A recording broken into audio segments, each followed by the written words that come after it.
What is up, bros and broettes? I am Inkslasher, and today we're gonna be doing something a little bit different. Today, we're gonna be taking a look back throughout the whole year and talking about the top 10 games throughout the whole year. Now, the reason why I wanted to do this is because when I was growing up and I was a kid, every Christmas Eve, I would just be waiting for Christmas Day, and I had nothing to do. So one of the things I used to always do is go online and watch these or read these different websites' top 10 games and compare them to the games I asked for Christmas. And I kind of wanted to do it for myself this year. And the real interesting thing about this year is that every single game on this list I did a Let's Play of on my Let's Play channel. You can check it out down below. It'll be the first link down below.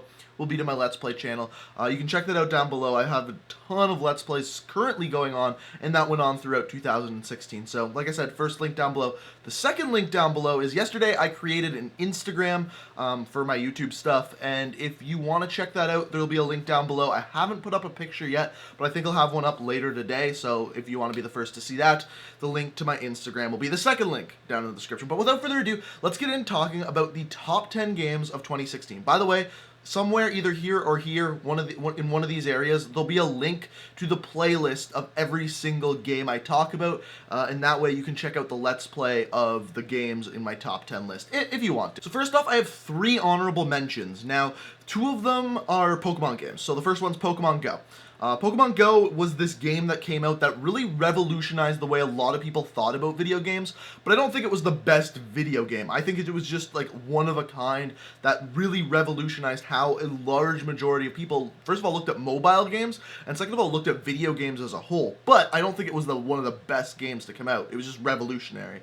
The second one is Pokemon, the new Pokemon Sun and Moon. I haven't had a chance to play them. That is the only reason why they're not on this list. I haven't had a chance to play them. I don't have a 3DS, so unfortunately, I can't throw that on the list. And the third one is Doom. Now, the problem I have with Doom is it had an amazing, which I actually did do a Let's Play of, but Doom, it was a super short campaign. I think I beat it in like 6 hours, but it was a really good campaign. So then generally when there's a super short campaign, the way they counteract that is by making a really in-depth multiplayer and engross you in that multiplayer, like Call of Duty does, like Battlefield does, like all of these shooters do. But the problem is I hated Doom's multiplayer. I hated it. I think it honestly is one of the worst multiplayer shooters I've ever played.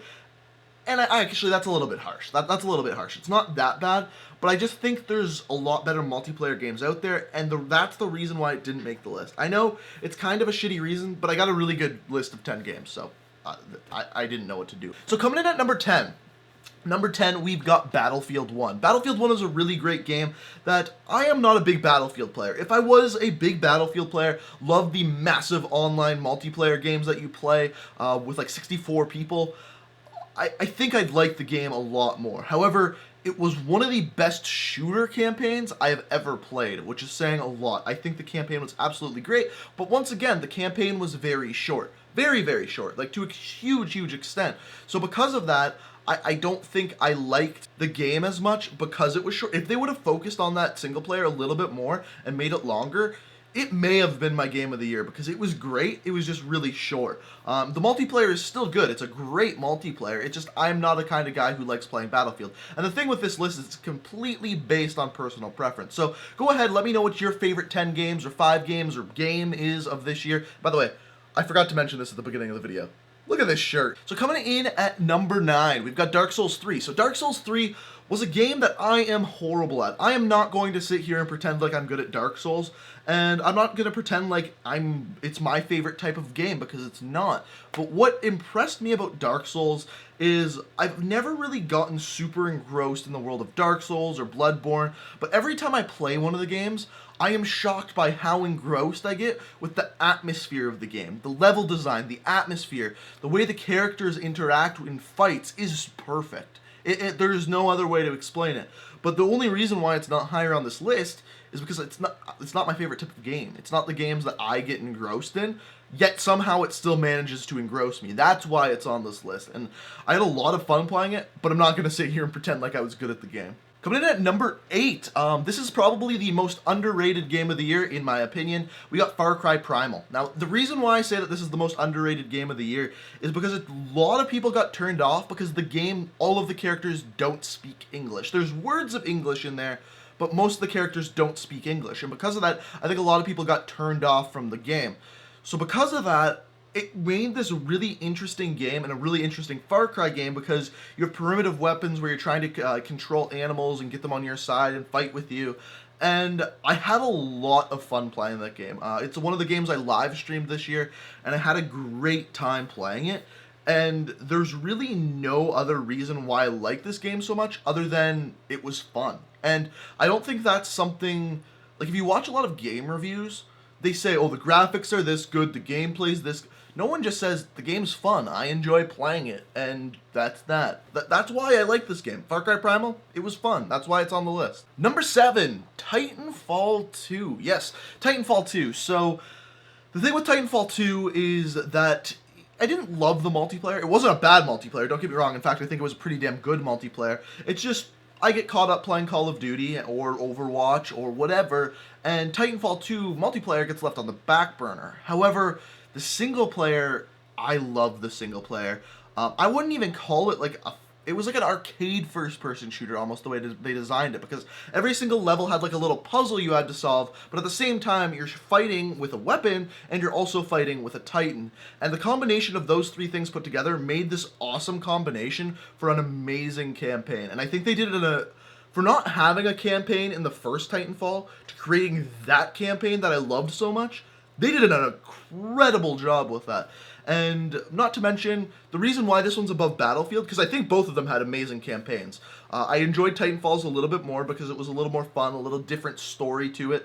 But also, I enjoyed the multiplayer more in Titanfall than I did Battlefield 1. And if you haven't tried out Titanfall, I think they've lowered the price of it. Give it a shot. Titanfall 2 is a pretty damn good game. I think it got put to the back burner for a lot of people because of Battlefield 1, and they're both EA games. But to me, I really, really enjoyed Titanfall 2. There's no other way of saying it. Number 6, we've got Dead Rising 4. So this is a perfect example of a game just being fun. Now, a lot of people didn't like Dead Rising 4 because it's not like the other Dead Rising games. I completely understand that. If I was expecting a Zelda game and I got a Mario game, I wouldn't love it, right? Like, if you're expecting one thing and get another, that's fine. However, this has been the first Dead Rising game I've played since the first one, which was years and years and years ago. So to get this and pick it up, it was just so fun. It was like an arcadey zombie game that was a lot of fun to play. The humor in it is fantastic. It has a great story. It's super engrossing. But I think the main thing, I just had fun playing it. So that's why it makes the list. I had a ton of fun playing it. I think it was a mix between the arcadiness of it and the humor combined together to make a really just fun game. Number 5. This one's going to be, I think, highly debated if you've played the game. Number 5 is The Witness. Now, as I've said before on the Let's Play channel, I love puzzles. I love puzzle games. I love Portal. I love any sort of puzzle game. And The Witness is exactly that. It's puzzles on puzzles on puzzles. There's like over 500 puzzles throughout the game. And I love that. I love puzzles. Now, the reason why this one didn't hit number 1, which it could have. This game could have hit number 1. It honestly could have. The way they developed the game, they wanted you to struggle with their puzzles, but they made it too prevalent in certain puzzles. When playing the game, there would be puzzles that you knew that they were just trying to trick you, and they made them overly difficult just to be a pain in the ass. And then there were other sections of the game where they used the environment and this to create a puzzle that was cool and not just hard. That's where the game really shines, when it puts these cool puzzles forth. But the main reason why this one's on here is I just love puzzle games. Any sort of puzzle game really engrosses me. And not to mention, the environment of The Witness is so beautiful and at the same time so mysterious that it makes this really cool feeling to the game. Up next, number 4, you guys probably saw this one coming. Modern Warfare Remastered. A lot of people are giving Modern Warfare Remastered hate right now because of the supply drops, but as of right now, they haven't added in any ranged weapons, so that's fine. However, Call of Duty 4 was one of my favorite Call of Duty games. There's no other way of saying that. And the thing with it is that I hadn't played it in so long, and seeing these maps be remastered and seeing everything that they created out of Modern Warfare Remastered was amazing. Not to mention, it is one of the best Call of Duty campaigns ever created, and to see it remastered was beautiful. On top of that, with the release of these new maps, I've just been drawn even further into the game. Like, it's the only way I can explain it. Seeing these new maps and playing the new maps, I'm like, Although just talking about it, I want to go play it right now. But it's an old game. I couldn't put it at number 1. It came out in like 2007, so the remastered version is still that good. That's how good the Call of Duty 4 was, but at the same time, I can't give it like a number 1. Number 3 though. Number 3 was a game that came out this year for the very first time, and it kind of shocked me, and that's Overwatch. Now, Overwatch is a little bit more of an arcadey shooter. I guess you could say Call of Duty is a little bit more of an arcadey shooter as well. But Overwatch is class-based, so you'll have a character who you play as, and a lot of people are going to disagree with this pick, and especially it being so high on the list, because Overwatch at release had like 2 game modes, like minimal maps, a lot of not problems at release, but diminished content. However, that's not why I'm putting this on the list. The reason why this is on the list is because what Blizzard does with their games is they release them, see what people think, and just improve, and the amount of support you get with a Blizzard game is like no other. You will not play any other video game and get the support you get on a Blizzard game.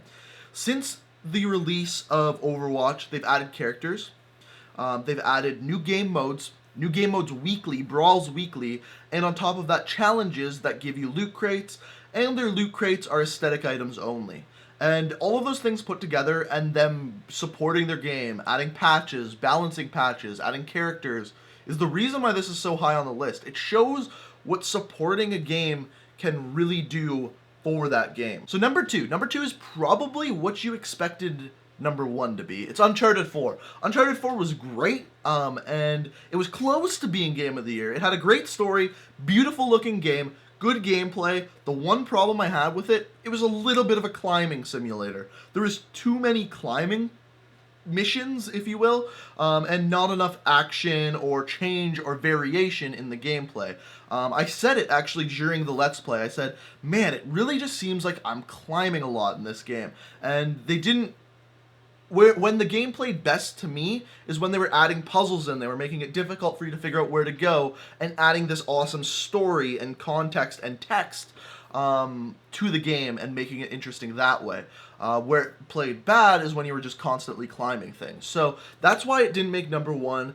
And I'm sure I'm going to get shit on for putting this at number 1 because it's literally a 2-hour-long game and it's not the greatest gameplay, but this is what needs to change in the gaming community, I think. Number 1 is Firewatch. Now, if you've never played Firewatch, never watched Firewatch, it's a story game based in a national park, and you are a Firewatch, and the story starts off in a way that's just so deep, so in-depth, and presented basically via dialogue. And you go through this story of this guy's summer and how he's coping with a loss and all of this stuff, and it's about 2 to 3 hours long, I would say, of a game, but the story is so good.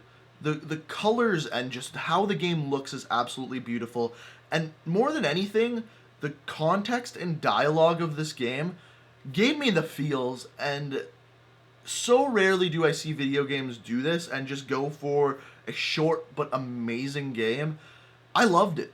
Every minute of that. If you watch one Let's Play that like I've put up on screen here, watch this one because the story is incredible. And even if you don't want to play like the $10 for the game, I think it's a real thing of beauty even just to watch.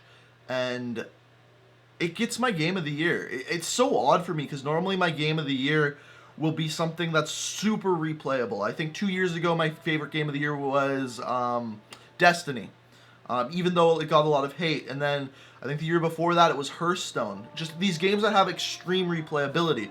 Whereas this year it's just a game with a fucking incredible story, incredible aesthetics, and just an awesome, awesome game. And if there's one thing you should check out this year, I really think it should be this. Whether you just watch my Let's Play, watch someone else's Let's Play, or pay the $10 to check it out yourself. I really do think it's worth it. It's one of the best games of the year. But like I said, this list is based off completely personal preference. That's the only way I can throw this list together is if it's based off of personal preference.